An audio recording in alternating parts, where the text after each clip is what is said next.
Right now, you're warm. You didn't earn it. You didn't fight for it. You just turned a little plastic dial on your wall.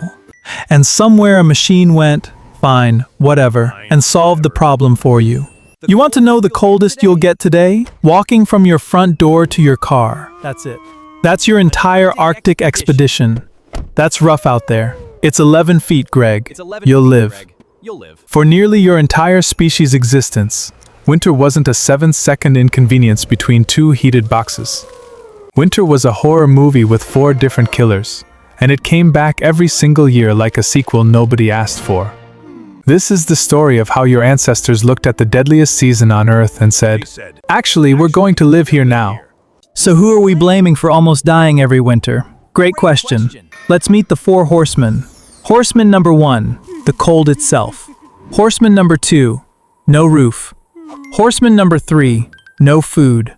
And horseman number 4, the one nobody warns you about, the dark. 4 separate ways to die, all showing up at once every single year for hundreds of thousands of years in a row. That's not a season, that's a boss fight on repeat. Correct. And humans didn't even bring good gear to the fight. Let's start there, because here's a fact that should honestly embarrass us a little. The human body is a tropical appliance. We were built in warm, sunny Africa, and if you strip a person naked and leave them out in a real freeze, they are in serious trouble within hours. No fur coat, no blubber layer, no built-in anything. So we're just a bald, shivering, slow-cooking mistake? Basically. We are, in the strictest biological sense, one of the worst equipped large animals on the planet for surviving actual winter. And this is the animal that decided, you know what sounds fun? Siberia. Yes, this under-insulated tropical mammal walked directly into the Ice Age, into frozen Europe, into brutal Siberian cold, wearing nothing but confidence and a bad plan. So how does a species with the natural cold tolerance of a house cat end up thriving somewhere that kills a house cat in an afternoon? One invention at a time. Let's start with the obvious one, fire. Fire is great. Fire solves everything. Fire, unfortunately, has one enormous design flaw. It only heats whichever side of you happens to be facing it. Wait, so my left side is toasty and my right side is filing a police report? Exactly. And the second you step away from the flames to go hunt, or gather more wood, or just exist somewhere that isn't 3 feet from the fire pit, the cold rushes right back in like it never left. So fire's a great roommate, but a terrible travel companion. Correct. Ancient people needed something that would follow them. Something portable.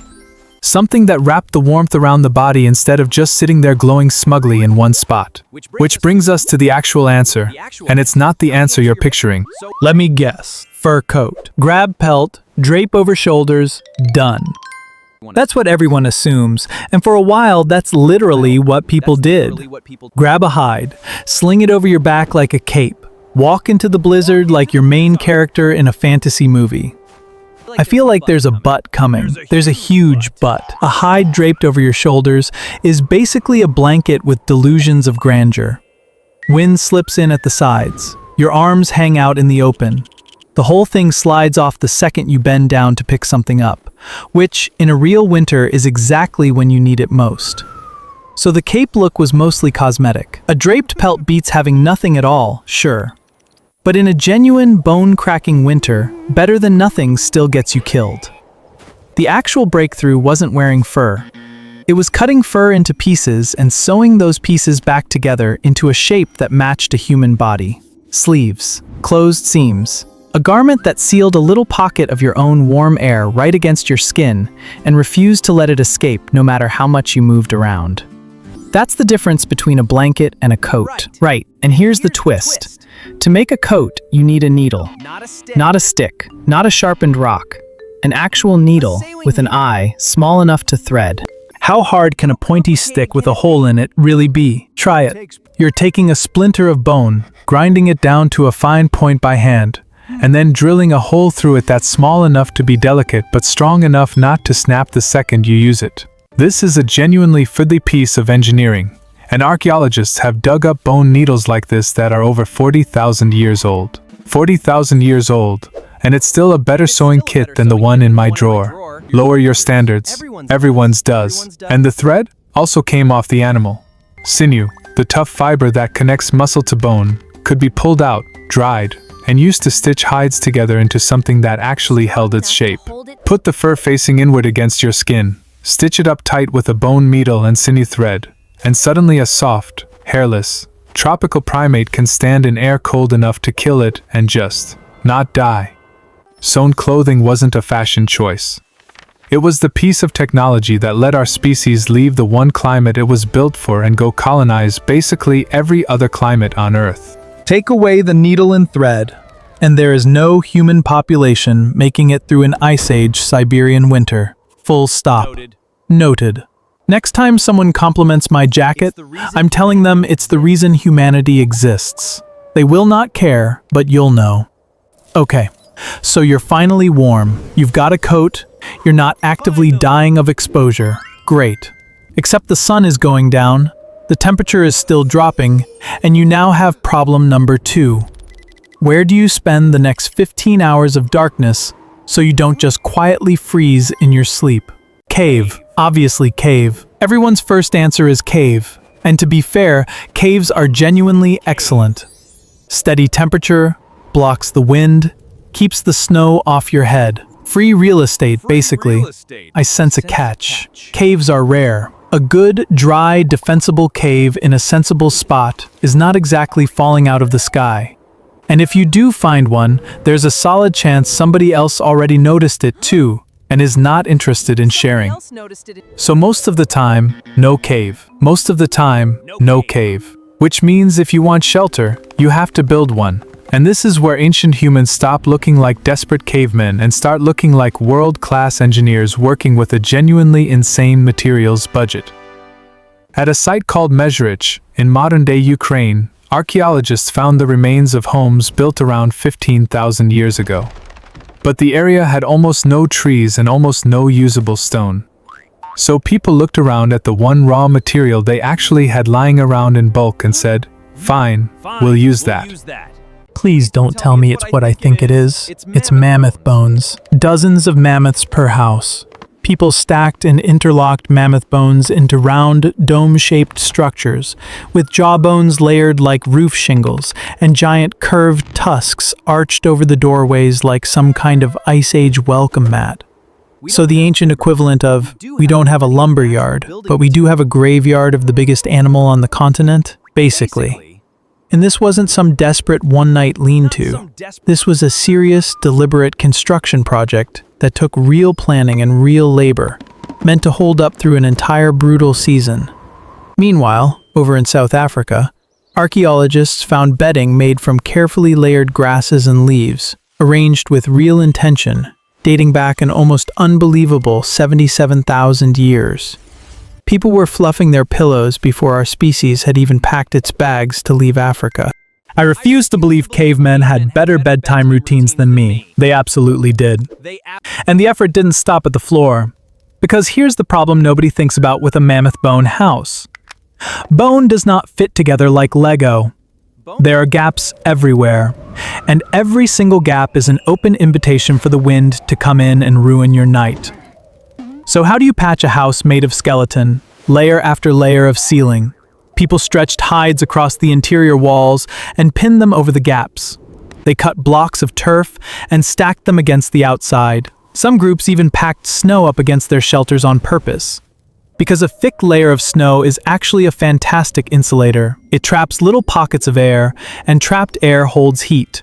Wait, so they used more cold to fight the cold? Yes, and it worked. Bit by bit, the wind ran out of places to sneak through, and a shelter stopped being just some walls stacked in a circle. It became an entire system, engineered to keep people alive on nights that by all rights should have finished them off. Great, warm, sheltered. What could possibly go wrong now? A well-sealed shelter creates its own brand new problem, and it's a nasty one. Keeping a fire going all winter takes an enormous amount of fuel, and gathering that fuel means somebody has to keep walking back out into the cold, over and over, all season long. So you're basically chained to your own house. You can't just wander off looking for dinner whenever you feel like it. Which means whatever food you're going to eat has to already be close by, or already stored away. Which brings us to horseman number 3, and honestly, the most brutal one of the bunch, hunger. Here's something modern life has completely erased from your brain. In winter, the land just stops. Plants die back or go dormant. Berries disappear. The ground freezes so hard you can't dig roots out of it. A lot of animals have either left, gone into hiding, or gotten so thin and desperate themselves that they're barely worth chasing. So winter isn't just cold. It's the season where the entire planet quietly stops feeding you. Exactly, and that turns survival into pure arithmetic. You have to gather enough food during the warm months to carry your entire group through months where almost nothing new shows up. Get the math wrong, and spring finds a much smaller group than the one it left behind. No pressure. So how do you cheat that math? 3 brilliant tricks. First, drying. Slice meat thin, let it dry out in the sun or over low smoke. And without moisture in it, it physically can't rot. Dried meat can last for months, and the smoke adds a second layer of preservation on top. A drying rack in autumn is basically a life insurance policy hanging in the yard. Exactly that. Second trick, use the cold itself as a weapon. Frozen ground is a free, unlimited freezer. Dig a pit down into the permafrost, pack it with meat from a good kill, and the same cold that's trying to kill you keeps your food edible for an astonishingly long time. So winter's stabbing you with one hand and handing you a fridge with the other. Poetic, but accurate. And the third trick is the real MVP. Fat. When your body is burning huge amounts of energy just to stay warm, lean meat alone doesn't cut it. Fat is the single densest energy source available, and ancient people rendered animal fat down into a stable, storable substance, then combined it with dried meat into a small, portable, ridiculously calorie-dense ration. So basically the world's first energy bar, except if you failed to make it. You didn't just miss a workout, your whole group didn't see spring. Correct on both counts. In a season where every single calorie mattered, that little block of dried meat and fat was quite literally the difference between a group that made it and a group that didn't. Okay, warm, sheltered, fed. Surely that's the whole fight, almost. There's a fourth horseman left, and it's the one nobody expects because it doesn't touch your body at all. It goes straight for your mind, the darkness. The further north you go, the shorter the days get and the longer the nights stretch, until you're down to just a handful of usable daylight hours followed by 15 or 16 hours of cold, black nothing.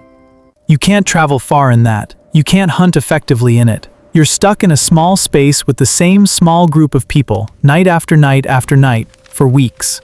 That sounds less like winter and more like a hostage situation with snow. Honestly, fair comparison. And that kind of forced togetherness, that endless waiting in the dark, can wear a person down in ways the cold and the hunger never quite managed on their own. So what did people do with all those trapped, useless hours?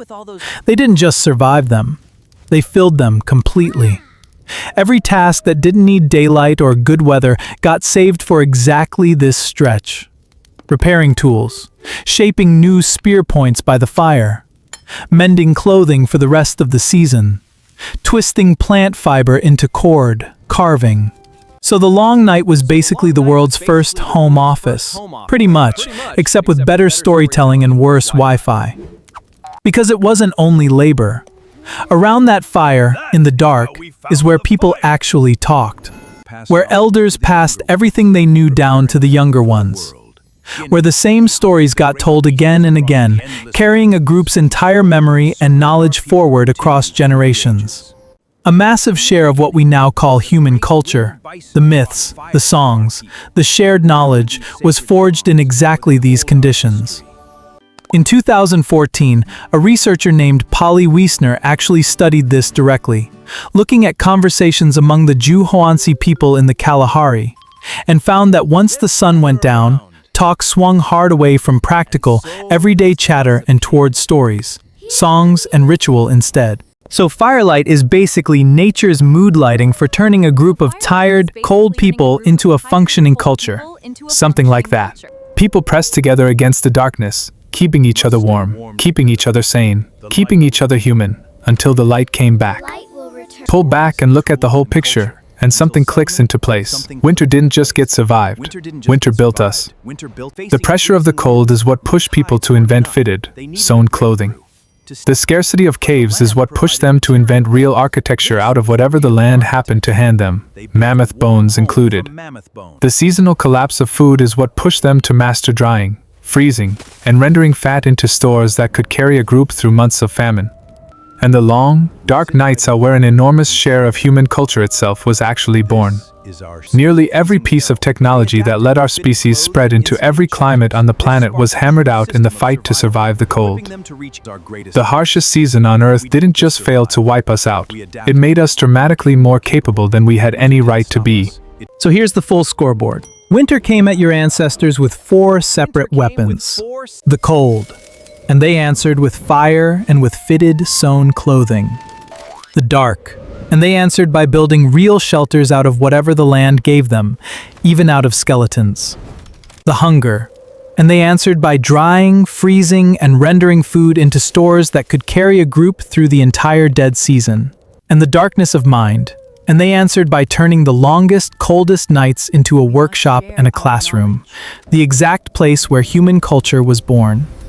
Every single winter was a test, and a lot of people failed it.